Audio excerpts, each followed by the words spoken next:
बहुत ही important question है। 2 ओम, 3 ओम तथा 5 ओम के प्रतिरोधों को श्रेणी क्रम में जोड़ा गया है। यदि संयोजन के दोनों सिरों पर 30 वोल्ट का विभवांतर लगा हो तो प्रत्येक प्रतिरोध के सिरों के बीच विभवांतर ज्ञात कीजिए। तो 3 प्रतिरोध हैं, ये 3 प्रतिरोध दिए गए है ना। पहले प्रतिरोध का दूसरा सिरा दूसरे प्रतिरोध के पहले सिरे से जोड़ दिया जाए। इस तरह दूसरे प्रतिरोध का दूसरा सिरा तीसरे के पहले जोड़ दिया जाए।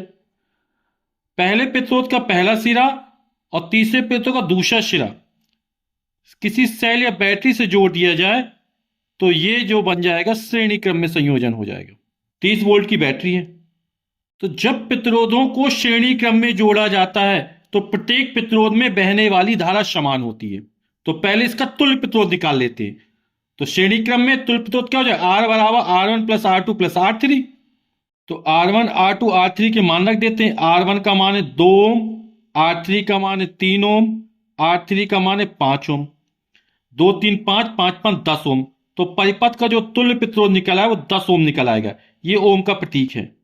तो श्रेणी क्रम में बहने वाली धारा कैसी होती है? समान होती है, लेकिन प्रत्येक प्रतिरोध के सिरों पर विभवांतर कैसा होता है? अलग अलग होता है। तो धारा का मान ज्ञात कर लेते हैं। तो परिपथ में प्रवाहित धारा I बराबर हो जाएगा V अपॉन R।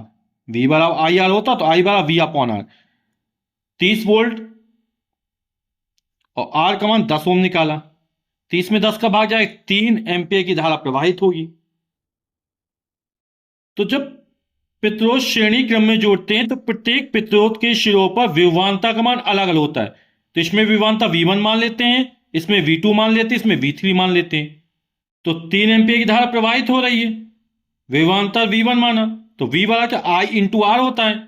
तो 3 और गुणा 2, तो पहले प्रतिरोध के सिरों पर जो विभवांतर होगा वो 6 वोल्ट का हो जाएगा। तो 2 ओम के प्रतिरोध के सिरों के बीच विभवांतर V1 बराबर होगा I R1, कैपिटल I माना है। तो I का मान है 3 एम्पियर, R1 का मान है 2, 3 दूनी 6 वोल्ट हो जाएगा। इसी तरह V2 बराबर हो जाएगा I R2, 3 और प्रतिरोध का मान है 3 है, 3 तिरका 9 वोल्ट। और V3 बराबर हो जाएगा I R3, 3 और R3 का मान है 5, 5 तिया 15 वोल्ट। और तीनों को जोड़ दे 15 9 24 36, तो परिपथ का कुल विभवांतर निकल आएगा 30 वोल्ट। तो यही हमारे उत्तर हो जाएंगे।